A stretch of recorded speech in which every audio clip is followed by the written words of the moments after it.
Hello again, guys. It's Gregola Productions here, and welcome back to the Serviceola series with the Columbia Grafonola. Now, where have I been the last month? Well, it's been a fiasco. Our governor here has suffered a weight breakage here, and I just go get the bag. Yes, off camera, the weight spring snapped. That little screw hole you see there, that's snapped off on this side. So, you know, and this was just in the testing phase of me using the governor. So that was really sad. So I'm thinking, well, shoot, I need a new weight now, because a new weight and spring, because unlike every other phonograph brand, it seems Columbia decided to rivet their weights to the springs. Not sure why that is. But anyway, I needed to find a new weight and a spring. So I went immediately to Facebook, and I went to the phonograph shop, and I also went to the Antique Phonograph Enthusiast group, both of which will be linked in the description. And I found a nice man in Canada named Jim McCormick, who was able to supply me with a brand new weight for well, it's not new, but it's a replacement weight, and of course the spring, and some other bits and bobs. He gave me some mounting screws and also the washers that go with them. Absolutely free of charge. The guy doesn't even know me. He doesn't watch my channel. You know, I told him I'd talk about him on here. Well, if you're watching, Jim, thank you very much. You're keeping this project going here for now. This is fantastic what you've been able to do here. And I also found out in this process that these governor weights are covered in lead for some reason. And Jim decided to take the lead off of this one before sending it to me. But yeah, here's my original one that wasn't broken. Remember, one spring broke, not two. So anyway, yeah, this guy's got lead on him, this one doesn't, and this one's just a little bit heavier. As you can see, it moves down like that. That's not good. I don't know. I'm gonna test it like that. We're gonna see if it runs and actually, you know, works at 78 RPM, even with the governor just doing that all the time. And of course, if I grab the spindle, it's still, you know, it spins fine. It spins freely and everything. There's no issues there. So I'm just gonna test that and see how it works. Other brands of phonograph weights were considered, you know, getting stuff off eBay, but I was told by members of the Gregola Records Club just to go with the original, try and find an exact match, which thankfully this time we did.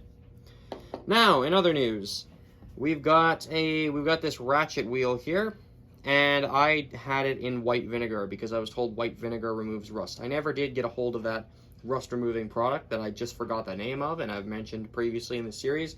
It's some sort of rust, like I can't remember what it is right now. Anyways, putting this ratchet wheel in a bowl of white vinegar has taken this sort of nickel finish off partially. I know, right? Greg's increasingly making this worse for this poor gear here. Well, I'm going to try and use it like this. As for the rust in the gear teeth, it did remove some of that, so that's great. But I'm wondering if white vinegar was actually, like, too strong for this thing, and has taken some of the finish off, more so the front than the back. I don't know why that finish is on there.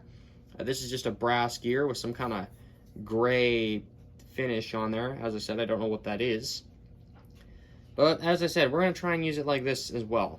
So if the ratchet has any issues, we know where to come look. And I've also heard a lot of people, you know, when they're cleaning these things, I don't think they're getting every single little speck of everything out of these gear teeth, because there's a fair amount of course I show it and it's like looking really clean right now. You want to get as much as you can out, but sometimes a lot of it just keeps on coming and coming and coming out of these gear teeth here. And I don't think it has to be absolutely spotless. I mean, that's what you want to go for. That's kind of what I use in the clock world to try and get it to be absolutely spotless. But as you can see, there's still there's still debris coming off this gear and going on my toothpick. And that is kind of rust looking dust stuff that's coming off there. That's not any good. Not sure what is going on there, or how I can I don't know if it's, I don't know what's going on here, viewers, to be totally honest with you. It's a strange predicament here. I probably just should have waited to get that other rust stuff, but I wanted to try white vinegar because I had it handy. So I don't know what finish that would have been, or is, that came off here. But clearly it's affected by vinegar, so you don't want to mess around with vinegar and phonographs. I don't think those are things that really mix. Same with Simple Green, which started this entire problem to begin with. Spray 9 was able to come in and clean up most of the mess, but with this wheel here, it's still kind of iffy. The only way that Simple Green could have worked is if I had been a smart person and, you know, had this thing in Simple Green, and then just used a hairdryer to dry it off. That would have been the smartest, but anyway, we're not, you know, that's too late for that now. All right, let's put this back on now. So here's my container here of parts. And this big looking screw here, I believe this guy, we can stick this, actually no, I'm not gonna stick that on there yet. I'm gonna oil that, put a little drop of oil on this guy, and then I'm gonna stick that on there, and I'm gonna stick the screw in here. I'm not even sure what the screw does because it's not in the same position as the, like, there's a rivet over here behind this screw, and that's the pivot, if you will. That's where it screws into, or that's where it sits in. I don't know what this thing does. It just sits here. Whatever, I'm putting it back on anyway. I don't understand what the purpose of this thing is. I look back in the video, I don't see anything that goes on this. And I guess even if there is some great task that this thing has to do, I guess we can just take it off and put it someplace else. Now I've got the pivot for that side. We've got this screw-on one here. This would go over here. I'm gonna wipe that off because it's filthy. I've cleaned it, right? But you still got like the debris on there. You know, you saw me clean it back in the day. See, now I'm just taking the tip of that, sticking that in paper towel. Call Chase up because this is his department. If anything's related to paper towel, then he'd know all about it. Anyway. Okay, so we stick this. Oh, you can't even see what I'm doing. I'm trying to adjust the camera. Or maybe I should adjust the phonograph. Probably a bit of both, hey? There we go. I'm gonna put some oil on this, on the end of this pivot, or on this, whatever you want to call it. I can't think of the name. Probably has some type of name, but I don't know what that would be. Sticking oil in there. And we just stick it in this hole here. And then we can put on our, whatever this is called. This is some kind of set screw or something here. I know, right? I'm just graded all the names here. There's so much hardware to this thing. Okay. And then that keeps that in place there. Oh, shoot. And this, once again, is adjustable. We have a cup we can mess around with. Let's just let's go on the bottom here and just see if it'll, okay. See how well that works. I'll just stick that in there. It seems to be jamming up a little bit. Okay, we're gonna have a little bit of room for that to play, or have play. There we go. Yeah, if you have it really, like, maybe that's why a lot of this stuff is adjustable, because it's kind of just tight, you know, and it needs to just have a little bit of wiggle room. Oh, that's a lot of wiggle room. Okay, maybe that's not quite right. I don't know. I don't think Columbia was too finicky with how they had their stuff adjusted here. Okay, let's see if I just take this and just oil the gear teeth on both of these guys. Yes, you oil the gear teeth on a phonograph. You don't do that on a clock, but you can do that here. There we go. And if you're kind of messy with it, I'm pretty sure it's not that big of a deal. I think you can just kind of fumble around with it a little bit. Yeah, it's just kind of nuts and bolts, and however it goes, it just kind of goes. And I'm pretty sure I've seen phonographs that are literally just these 3 pieces here, like early Victor machines, which their spring barrel directly attaches to these, or to this gear here, or whatever. Correct me if I'm wrong. But yeah, that looks like it wants to move now. So that is good. That gear sits there. Is there a screw? It looks like there's a screw that goes, there's a hole here for another screw. Not sure what that would be all about. Once again, more random screws that just seemingly go nowhere and don't do things. I'm not sure. I don't know about that. I really do not know. Off camera there, I just added another screw here. I don't know what this stuff does. Like, it just seems like just random little pieces of hardware. I'm about to install another one on this side here. I don't know if there's like a quote-unquote point that's supposed to come out on that side, or if it's riveted in, or if it's stuck somehow. I have no idea. I'm just adding all these pieces of hardware. They don't seem to do or go to anything. They're just kind of there. And they're kind of long, like as you can see, they're long and kind of skinny screws. There's a hole here, but I don't know what benefit this has to having that in there. I don't know if it makes it tighter. No, it just sits in there. Yeah, I don't know what this nonsense is all about.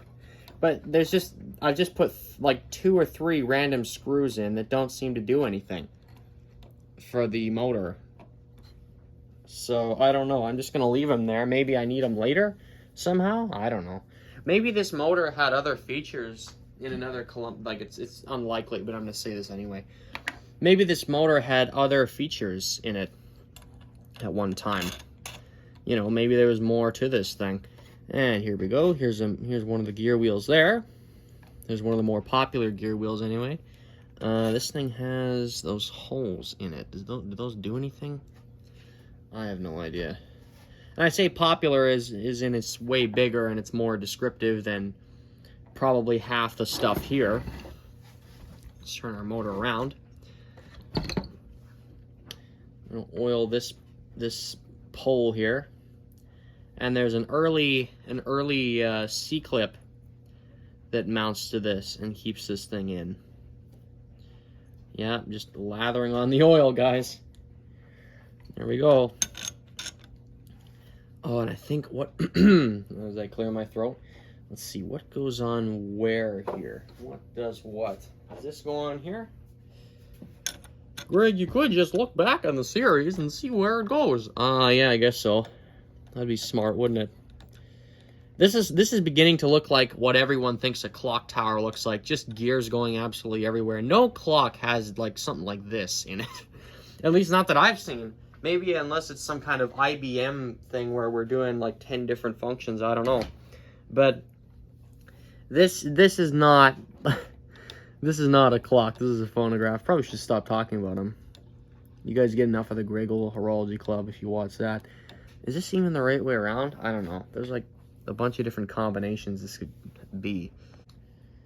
And we've also installed these 2 gears here. These just sit on, and I'm just dousing both of the sets of gear teeth with oil because these things need a fair amount. Way more than a clock here. And I think that'll, like, I've spun these around, and you know, I'm just constantly, well, maybe not constantly, but just adding a whole bunch of oil to this thing because I want it to actually be oiled.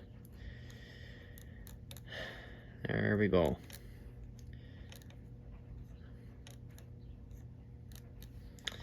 Anyway, we've got a C-clip we can put on now on this wheel here. I don't think that wheel there has one. I think it's just this that has the C-clip. And it's a very early C-clip, very thin material. Oh.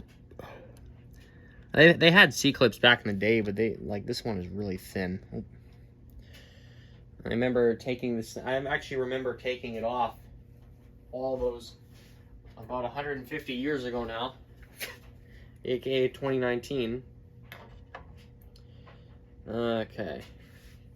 For those of you who've been following the series since 2019 to right now, thanks. Oh, here, can we get you on there? And after we get this thing on here, I'm just thinking, what could we... Yeah. There we go, it's on. One way or another, viewers, it's on. Is it bent? Hope not. Whatever. I'm going to try and leave it like that. I'm also going to oil the actual area here. Whoops. Just in case it wants to play games with friction or whatever. You know, the clip starts jamming up the wheel or whatever. I'm just going to put oil there. There we go.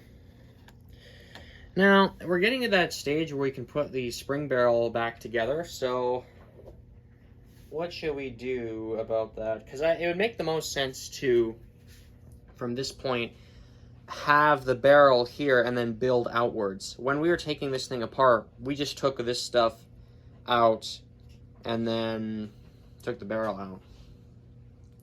So I think, yeah, we're gonna do the spring barrel now. After a long wait, she's finally gonna happen. And you know what, viewers, you may find this really annoying, but I'm actually just gonna call the video here, because it's already like 17 minutes long and I don't want more video than I need to have, because it's a pain in the neck to edit, yada yada yada. They're super long to watch. You get the idea. I'm going to do a double upload and just upload the next part along with this one, because I don't think much happened in this part. We've got 3 gears on and that's about it.